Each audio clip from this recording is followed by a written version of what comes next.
যাব। ভাবছো কেন? আমি তো আছি তোমার সহধর্মিনী।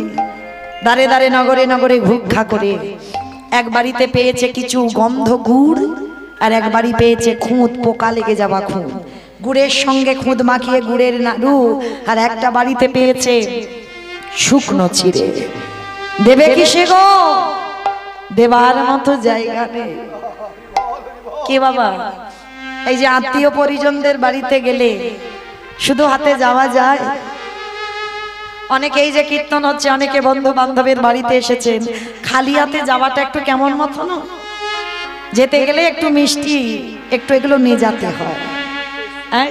তাহলে এই যে মিষ্টি মিঠাই আপনারা নিয়ে আত্মীয় বাড়িতে যান, যখন যান প্যাকেট করে দেয়, আর না হলে বাবা এখন আমাদের কলকাতার দিকে এখন কন্টেনার হয়েছে, সব টিফিন বক্সের মতো ওইগুলো করে নিয়ে যায়। কিন্তু সুদামা বড় কাকা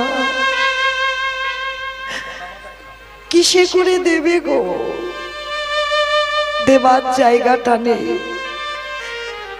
বসুন্ধরা মা ছেঁড়া বসন পড়ে আছে, আঁচলটা ছিঁড়ে দিয়েছে, একদিকে বেঁধে দিয়েছে গুড়ের নাড়ু, আর একদিকে বেঁধে দিয়েছে শুকনো চিড়ে।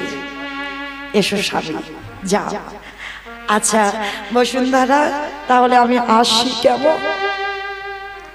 পুটলিটা বুকে নিয়েছি।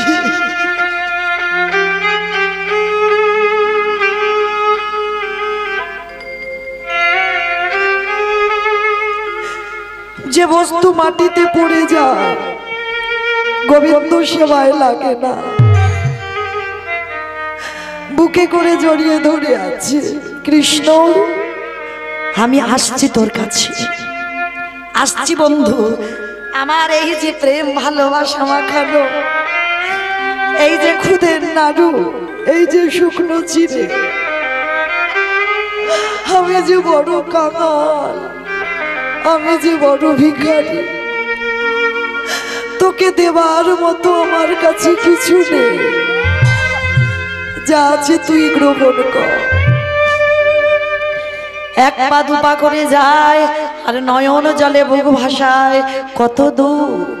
কৃষ্ণ একবার কাছে করে নে।